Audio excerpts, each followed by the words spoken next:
बाज की कहानी। पूरी दुनिया में पक्षियों की 10,000 से भी ज्यादा प्रजातियां पाई जाती है। सभी के वही दो पंजे, दो पंख और एक गर्दन होती है। लेकिन इन्हीं में से एक ऐसा पक्षी है जिसकी एक अलग ही पहचान है, जो आसमान का सीना चीर के हजारों मीटर ऊपर 120 किलोमीटर प्रति घंटा की रफ्तार से उड़ता है, जो खुद के कई गुना अधिक वजन के शिकार को भी अपने पंजों से दबोचकर उड़ जाता है। और इसीलिए उसे पक्षियों का राजा कहा जाता है, जिसे हम बाज के नाम से जानते हैं। और एक बाज इतना ऊंचा मुकाम हासिल करता है अपनी ट्रेनिंग और अपनी पुनर्जन्म की वजह से। अगर आप भी इस दुनिया में एक मुकाम हासिल करना चाहते हैं, तो एक बाज को बाज बनने का पूरा सफर आपको जानना बहुत जरूरी है। क्योंकि 25 से 30 की उम्र तक आने के बाद भी लोगों को रिस्क लेने से डर लगता है। लेकिन एक बाज की जीवन की शुरुआत ही रिस्क से होती है। जिस उम्र में बाकी पक्षियों के बच्चे सिर्फ चींची करना सीखते हैं, उस उम्र में एक मादा बाज अपने बच्चों को पंजों में दबोचकर हजारों मीटर आसमान की ऊंचाइयों में उड़ जाती है। उसे ये बताने के लिए कि तेरा जन्म आसमान का सीना चीर के सबसे ऊपर उड़ने के लिए हुआ है, तेरा जन्म पक्षियों का बादशाह बनने के लिए हुआ है।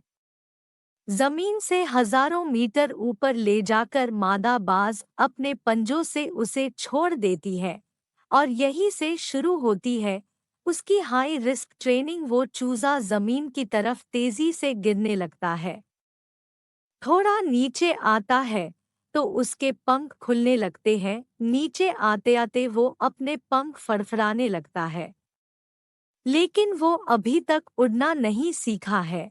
वो जमीन से कुछ ही ऊपर होता है। ऐसा लगता है कि कुछ ही सेकंड में उसका जीवन समाप्त हो जाएगा। लेकिन अचानक एक पंजा उसे अपने गिरफ्त में लेता है और वापस आसमान में उड़ जाता है। वो पंजा होता है उसकी माँ का, जो उसके पीछे उड़ रही थी। उसकी ये ट्रेनिंग तब तक चलती रहती है जब तक वो उड़ना नहीं सीख जाता है। इतनी हाई रिस्क ट्रेनिंग होने के बाद इस दुनिया को एक बाज मिलता है। बारिश के वक्त जब सारे पक्षी आश्रय की तलाश करते हैं, तब यही बाज उसी बारिश में आसमान को चीरते हुए ऊपर निकल जाता है और बादल से कहता है, तू बर्ष ले, कितना बरसेगा, और फिर नीचे आकर चैलेंज करता है। एक बाज की उम्र लगभग 70 साल होती है।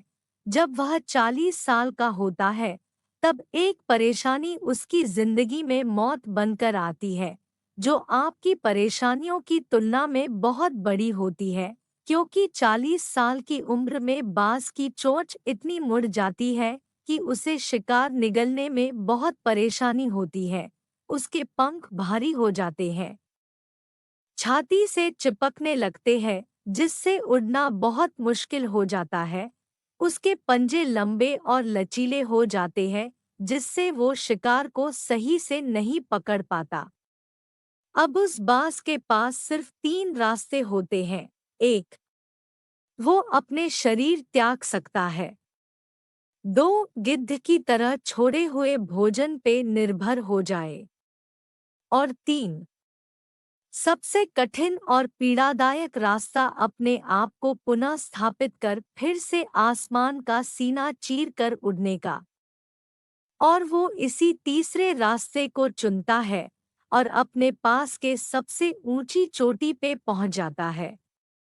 वहां पर अपना घोंसला बनाता है और फिर शुरू होता है परेशानियों को जड़ से उखाड़कर आसमान में उड़ने का सफर। वह अपनी चोंच को एक चट्टान पर मार मार कर तोड़ देता है, लहूलुहान हो जाता है और इंतजार करता है नई चोंच के आने का। उसके बाद अपनी नई चोंच से अपने पंजों को काट देता है और फिर इंतजार करता है नए पंजों के उग आने का। उसके बाद वह अपने एक एक पंख को अपने शरीर से अलग करता है और फिर इंतजार करता है नए पंख उग आने का। और इस प्रक्रिया में उसे समय लगता है पूरे 5 महीने का। इन 5 महीनों के कड़ी तपस्या से एक बाज का पुनः जन्म होता है। वो फिर से तैयार हो जाता है आसमान का सीना चीर कर उड़ने के लिए।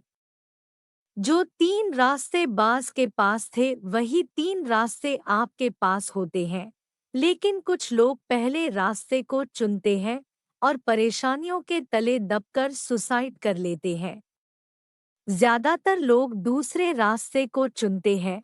वो परेशानियों का बोझ पड़ते ही अपने लक्ष्य को छोड़कर एक नॉर्मल लाइफ जीने लगते हैं। और कुछ वो लोग भी होते हैं जो इस परेशानियों को लात मार कर अपनी मेहनत के दम पर बाज की तरह आसमान की बुलंदियों को छूते हैं। दोस्तों, बाज की यह ट्रेनिंग हमें बहुत बड़ी सीख देती है कि अगर रिस्क लेना पड़े तो लो। अपने फील्ड में अपने आप को इतना ट्रेन कर लो कि उस फील्ड में आपसे ऊपर उड़ने के बारे में सोचकर लोगों के पसीने छूट जाए। तभी आप अपने फील्ड के बादशाह कहलाओगे। आपने कई बार ये सुना होगा, भगवान भी उसी की मदद करते हैं जो अपनी मदद खुद करता है। आज आपको इसकी मिसाल मिल गई होगी। जैसे बाज संघर्ष करता है 150 दिन तक और भगवान उसका संघर्ष बेकार नहीं जाने देते, उसको नई जिंदगी देकर कुदरत हमें सिखाने बैठी है। जैसे पंजे पकड़ के प्रतीक है, चोट सक्रियता की और पंख कल्पना को स्थापित करते हैं। इच्छा हालातों पर काबू रखने की, सक्रियता स्वयं की अस्तित्व की गरिमा बनाए रखने की, कल्पना जीवन में कुछ नएपन बनाए रखने की। हम में भी 40 तक आते आते इच्छा, सक्रियता और कल्पना तीनों के तीनों निर्बल पड़ने लगते हैं। हमारा व्यक्तित्व ही ढीला पड़ने लगता है। आधे जीवन में ही जीवन खत्म होने जैसा लगता है। उत्साह, आकांक्षा, ऊर्जा नीचे की ओर जाने लगती है। हमारे पास भी कई विकल्प होते हैं, कुछ सरल और कुछ पीड़ादायक।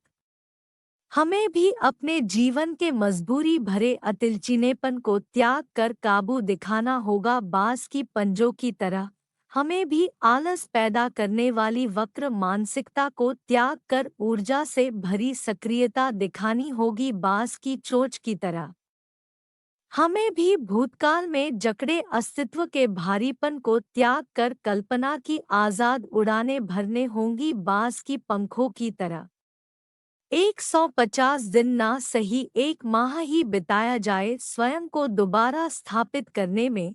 जो शरीर और मन से चिपका हुआ है उसे तोड़ने और नोचने में पीड़ा तो होगी ही। बाज तब उड़ानें भरने को तैयार होंगे। इस बार उड़ानें और ऊंची होगी, अनुभवी होंगी और अनंत की ओर जाएंगी। जीत तक जंग जारी रहेंगी। दोस्तों, अगर बाज की कहानी आपको अच्छी लगी तो इसे अपने दोस्तों के साथ शेयर करें एवं इस तरह के वीडियो के लिए इस चैनल को सब्सक्राइब अवश्य करें। कोई सवाल या सुझाव हो तो हमें कमेंट के माध्यम से ज़रूर बताएं। धन्यवाद। जय हिंद, जय भारत।